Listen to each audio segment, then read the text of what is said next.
Hi friends, कसे आहात? स्वागत आहे तुमचं किचन क्वीन वसुंधरामध्ये.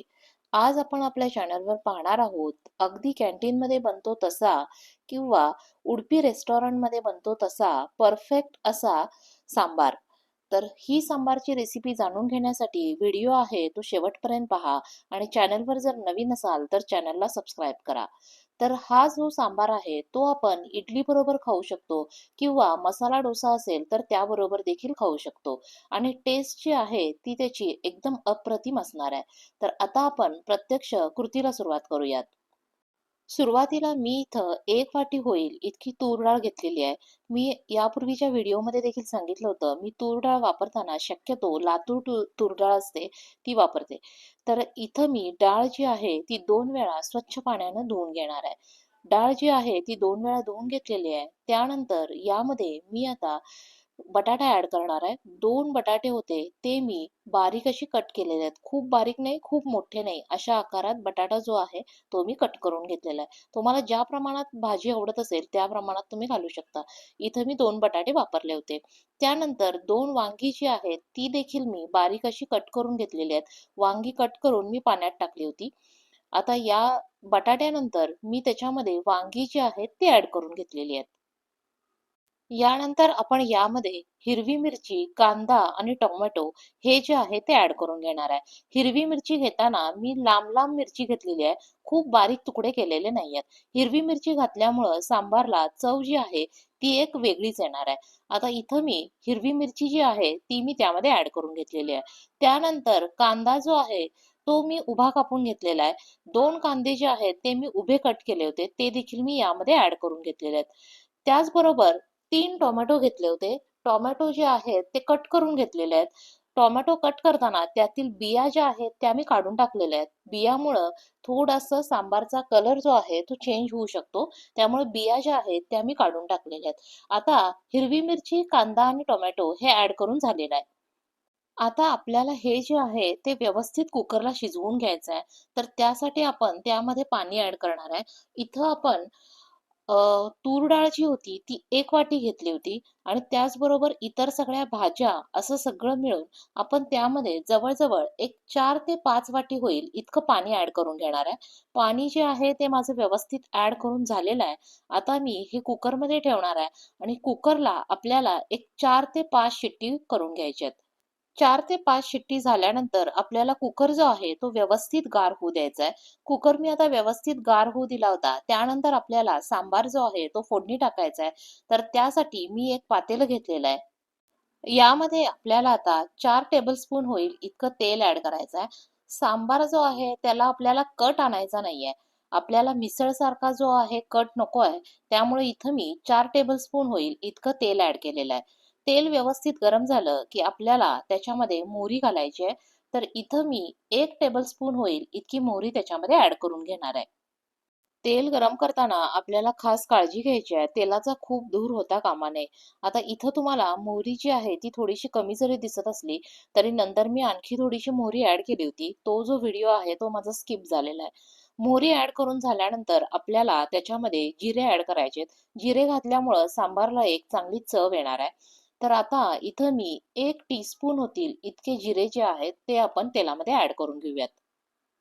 जिरे मोहरी तडतडली की आपण त्याच्यामध्ये चांगला वासाचा कढीपत्ता घालायचा आहे. तर इथं मी एक 20 ते 25 पानं होतील इतका कढीपत्ता घेतलेला आहे आणि तो तेलामध्ये ॲड केलेला आहे. कढीपत्ता जो आहे तो तेलामध्ये आपल्याला थोडासा परतून घ्यायचा आहे. कढीपत्त्याला जर तुमच्यात चांगला सुगंध असेल तर त्यामुळं सांबारची टेस्ट देखील आपली काय येणार आहे चांगली येणार आहे.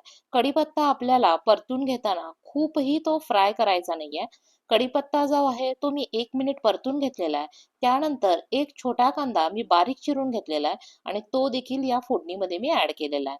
कांदा आपल्याला थोडासा गुलाबी होईपर्यंत व्यवस्थित परतून घ्यायचा आहे आणि हे सगळं करताना आपल्याला गॅसची फ्लेम जी आहे ती मीडियम ठेवायची आहे. आता इथं तुम्ही पाहू शकता कांदा जो आहे तो छान गुलाबी रंगावर मीडियम फ्लेमवर परतला जातोय. एक 3 ते 4 मिनिटासाठी आपण कांदा जो आहे तो व्यवस्थित परतून घेणार आहोत.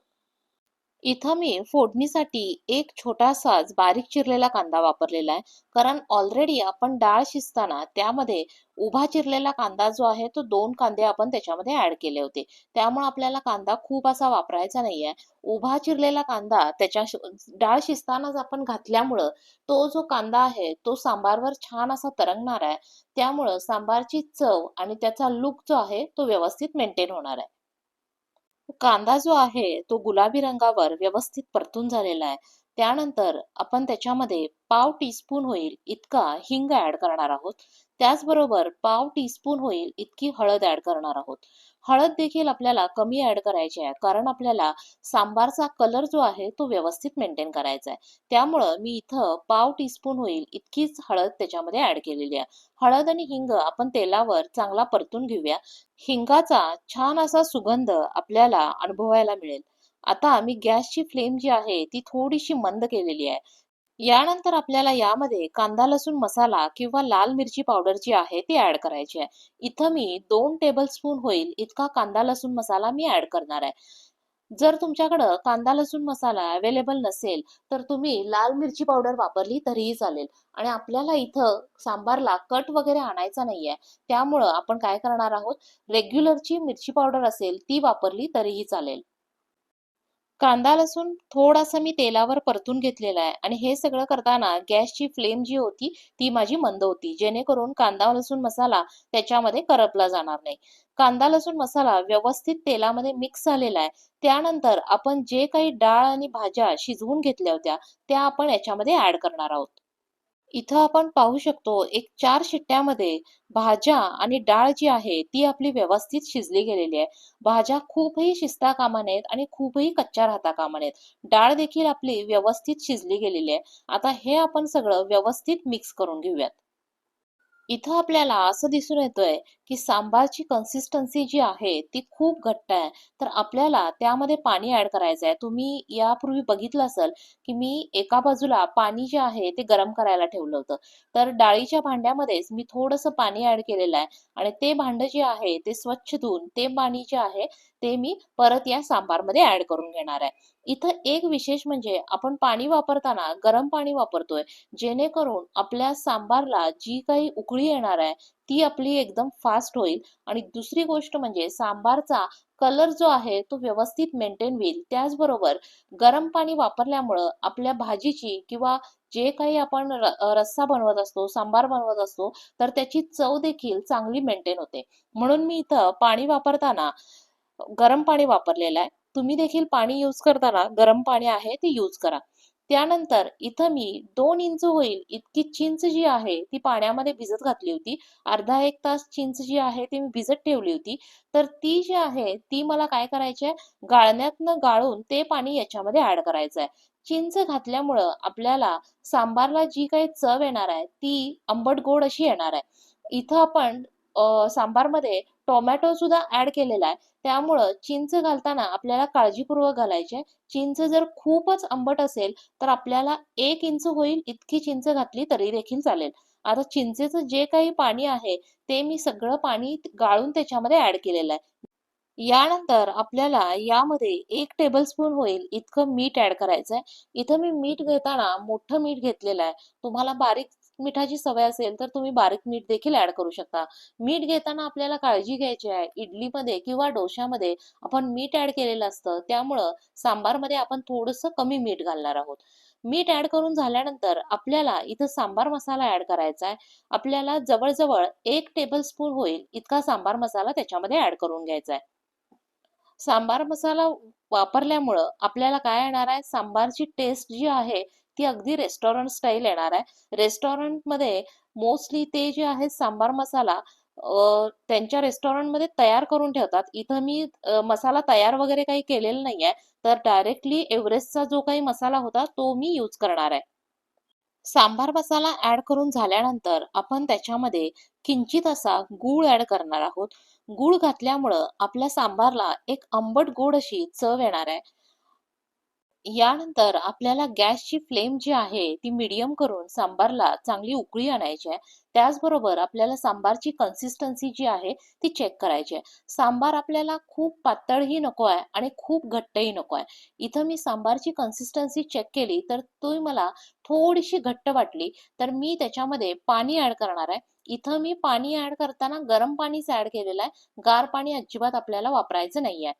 गरम पाणी ऍड केल्यानंतर आपल्याला त्याला एक चांगली उकळी आणू द्यायची आहे आणि उकळी आल्यानंतर 10 मिनिटं आपल्याला मंद आचेवर सांबार जो आहे तो व्यवस्थित शिजू द्यायचा आहे. इथं आपण सुरुवातीला डाळ, भाज्या हे सगळं शिजवून जरी घेतलं असलं, तरी आपल्याला इतर मसाले, चटणी, मीठ हे जे शिजण्यासाठी थोडासा वेळ दिला पाहिजे. आता इथं माझी सांबारची कन्सिस्टन्सी जी आहे ती व्यवस्थित ऍडजस्ट झालेली आहे आणि सांबारला चांगली उकळी आलेली आहे. तर आता इथं आपण बघू शकतो सांबारचा कलर देखील आपल्याला रेस्टॉरंट सारखा व्यवस्थित मॅनेज झालेला आहे. आपल्याला इथं खूप डार्क कलर नको आहे, खूप असा रेड कलर आपल्याला नको आहे. त्यामुळं कलर जो आहे तो आपल्या सांबारचा व्यवस्थित मेंटेन झालेला आहे. 10 मिनिटं आपण व्यवस्थित त्याला उकळी येऊ दिलेली आहे आणि त्यानंतर आपण गॅस जो आहे तो बंद करणार आहे. गॅस बंद करून आपण सांबार जो आहे तो थोडासा गार होऊ देणार आहे, जेणेकरून जे काही सगळे भाज्या आणि मसाले जे आहेत त्यांचा स्वाद जो आहे तो त्याच्यामध्ये उतरला जाईल आणि आपल्याला सांबारची अगदी चांगली व्यवस्थित टेस्ट अशी घेता येईल. तर आता मी गॅस जो आहे तो बंद केलेला आहे आणि हे सांबार मी आणखी एक 10 ते 15 मिनिटासाठी मी व्यवस्थित झाकून ठेवणार आहे. आता इथं आपण बघितलं कन्सिस्टन्सी जी आहे ती आपली खूप पातळही नाहीये आणि खूप घट्टही नाहीये. अशाच प्रकारची कन्सिस्टन्सी आपल्याला मेंटेन व्हायला पाहिजे होती. तर अशा प्रकारे आपलं सांबार जे आहे ते तयार झालेलं आहे आणि ते आपण आता इडली आणि चटणी बरोबर सर्व करूया. तर ही होती आपली आजची सांबार बनवण्याची रेसिपी. रेसिपी आवडली असेल तर व्हिडिओला लाईक करा, शेअर करा आणि अशाच नवीन नवीन रेसिपीसाठी चॅनलला सबस्क्राईब करा. तोपर्यंत बाय बाय.